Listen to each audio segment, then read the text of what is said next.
Arrest చేసిన 73 రోజుల తర్వాత గౌరవ కోర్టు బెయిల్ మంజూరు చేయడం జరిగింది.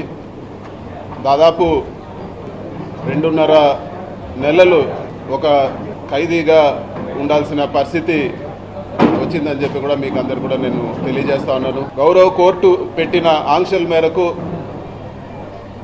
ఈ కేసు గురించి వివరంగా మాట్లాడేదానికి పర్మిషన్ లేదు. అయినా కూడా ఒక మాట నేను చెప్పదలుచుకున్నాను. గౌరవ కోర్టు ఇచ్చిన బెయిల్ ఆర్డర్ని ఒకసారి చదవమని కూడా నేను అందరిని కూడా అడుగుతున్నాను. దాంట్లో ఇచ్చిన పాయింట్స్ 100% నిజమని చెప్పి కూడా నేను తెలియజేస్తా ఉన్నాను. గౌరవ కోర్టు ఏదైతే ఆర్డర్లో విషయాలు చెప్పిందో అవన్నీ కూడా మీ అందరిని కూడా నేను ఒక్కసారి చదవమని చెప్పి కూడా నేను కోరుతా ఉన్నాను. ఇది వరకు ప్రెస్ మీట్ పెట్టి చెప్పడం జరిగింది. ఎన్ని ఇబ్బందులు పెట్టినా కూడా, ఎటువంటి ఇబ్బందులు పెట్టినా కూడా ఎదుర్కొనేదానికి సిద్ధంగా ఉంటామని చెప్పి ఈరోజు ఇన్ని రోజులు జైల్లో పెట్టిన తర్వాత కూడా మళ్ళీ అదే మాట చెప్తా ఉన్నాను. ఎక్కడ కూడా అధైర్యపడే ప్రసక్తే ఉండదు. ఎక్కడ కూడా ఈరోజు పార్టీని ఇబ్బంది పెట్టినా వెనక తగ్గే ప్రసక్తి ఉండదని చెప్పి కూడా నేను ఈరోజు తెలియజేస్తా ఉన్నాను. ఇది ప్రతిసారి తెలుగుదేశం పార్టీ అధికారంలో ఉన్నప్పుడు, ఎప్పుడు తెలుగుదేశం పార్టీ అధికారంలోకి వచ్చినా కూడా కేసులు పెట్టే పరిస్థితి చూస్తూనే ఉన్నాము. 2014-19లో కూడా తప్పుడు కేసు పెట్టి జైల్లో పెట్టడం జరిగింది. అప్పుడు కూడా చెప్పినాను, ఇది తప్పుడు కేసు, ఇది కేవలం హరాస్మెంట్ చేసేదానికే పెడుతున్నారని ఆ రోజు కూడా నేను చెప్పడం జరిగింది. అయినా కూడా అక్రమంగా అరెస్ట్ చేసి నన్ను, బిఎం మధుసూదన్ రెడ్డి గారిని, చెవిరెడ్డి భాస్కర్ రెడ్డి గారిని కూడా ఆ రోజు కూడా జైల్లో పెట్టడం జరిగింది. తర్వాత ఎవరైతే కేసు పెట్టించారో అదే వ్యక్తి కోర్టులో వచ్చి చెప్పడం జరిగింది, ఎక్కడ కూడా బలవంతంగా మా దగ్గర పెట్టించారు, వీళ్ళు తప్పు చేయలేదని చెప్పి ఆ కేసు కూడా కొట్టేయడం జరిగింది. అంతేకాదు, అంతకుముందు తెలుగుదేశం అధికారంలో ఉన్నప్పుడు కూడా నేను ఇంజనీరింగ్ కాలేజ్లో చదివేటప్పుడు కూడా నా జీవితంలో మొట్టమొదటి కేసు పెట్టింది తెలుగుదేశం ప్రభుత్వం. తెలుగుదేశం ప్రభుత్వం ఎప్పుడున్నా కూడా ఇటువంటి హరాస్మెంటు చూస్తూనే ఉన్నాము. ముఖ్యంగా ఈ జైల్లో ఉన్నన్ని రోజులు కూడా ఈ కష్టకాలంలో అండగా నిలబడిన మా పార్టీ అధ్యక్షులు జగన్మోహన్ రెడ్డి గారికి, అదేవిధంగా మా పార్టీ గౌరవ పెద్దలకు, మా పార్టీ క్యాడర్కి అందరూ కూడా వెన్నంటుండి సపోర్ట్గా ఉన్న ప్రతి అందరికి కూడా మనస్ఫూర్తిగా నేను ధన్యవాదాలు తెలియజేస్తా ఉన్నాను. కేసు పెట్టి సాధించింది ఏమీ లేదు, ఒక పైశాచిక ఆనందం పొందడం తప్పితే, అదేవిధంగా మా తల్లిదండ్రులని మానసికంగా వేధించడం ఒకటి సాధించినారు తప్పితే ఈ కేసు వల్ల సాధించింది ఏమీ లేదు.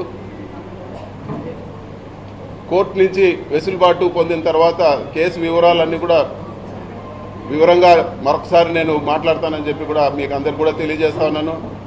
చివరిగా చెప్పేది ఏమంటే, మీరు కేసులు పెట్టినా లేకపోతే ఇంకోటి పెట్టినా మేము వెనక్కు తగ్గే ప్రసక్తే లేదు. ఖచ్చితంగా గట్టిగా ఇంకా రెట్టింపు ఉత్సాహంతో పోరాడతామని చెప్పి కూడా నేను తెలియజేస్తా ఉన్నాను. ఇవన్నీ కూడా ఒక డైవర్షన్ టాక్టిక్స్లో భాగమే అని చెప్పి కూడా అందరూ కూడా గమనించాలని చెప్పి కూడా నేను కోరుతా ఉన్నాను. ప్రభుత్వం చేయాల్సిన పనులు పక్కన పెట్టి ఏదో ఒక అభూత కల్పన చేసి రకరకాల కేసులు పెట్టి నాయకులందరినీ కూడా జైళ్ళల్లో పెట్టి, సంబంధం ఉన్నా లేకపోయినా ఎట్లంటే అట్లా జైళ్ళల్లో పెట్టి ఇదంతా కూడా వాళ్ళు చేయాల్సిన పనుల నుంచి డైవర్షన్ చేసే పరిస్థితి ఉందని చెప్పి కూడా మనం అందరం కూడా తెలుసుకోవాలని చెప్పి కూడా నేను తెలియజేస్తా ఉన్నాను. మొత్తం ఎపిసోడ్లో అండగా నిలబడిన ప్రతి ఒక్కరికి కూడా నేను మనస్ఫూర్తిగా అందరు కూడా పేరున ధన్యవాదాలు తెలుపుకుంటున్నాను. అందరు కూడా నమస్కారం.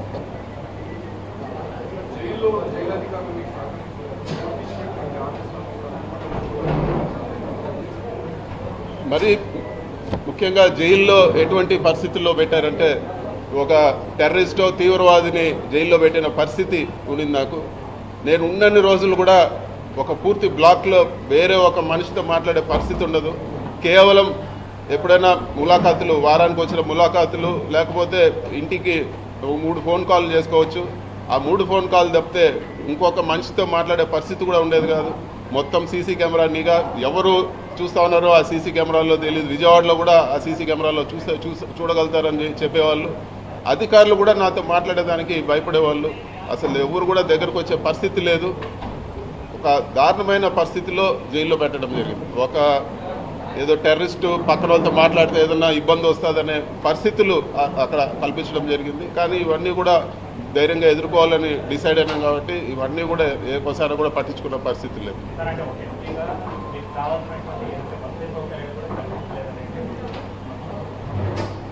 కోర్టు వసతులు కల్పించే విషయంలో కోర్టు ఆదేశాలు ఇచ్చే వరకు, కోర్టు నుంచి ఆదేశాలు ఇచ్చే వరకు ఏ ఒక్క వసతి కూడా జైల్లో కల్పించలేదు. వాళ్ళకు చూస్తేనే నాకు అర్థమైంది, జైలు అధికారులకు విపరీతమైన ప్రెషర్ ఉన్నది. వాళ్ళు ఏ ఒక్క వసతి కూడా కోర్టు నుంచి ఆదేశాలు రాకుండా ఏ ఒక్కటి కూడా కల్పించలేదు. ఇవ్వాల్సిన బేసిక్ రిక్వైర్మెంట్ కూడా అవన్నీ కూడా వచ్చిన ఫస్ట్ కోర్టు ఆర్డర్ వచ్చే వారం 10 రోజుల వరకు అస్సలు ఏ ఒక్క సహకారం కూడా లేదు. ఇవ్వాల్సిన ఫెసిలిటీస్ కూడా, మిగతా ఖైదీలకు ఇచ్చే ఫెసిలిటీస్ కూడా నాకు ఇవ్వలేదు. షేర్ చేయండి, లైక్ చేయండి, సబ్స్క్రైబ్ చేయండి. మరిన్ని వీడియోల కోసం బెల్ సింబల్ పై క్లిక్ చేయండి.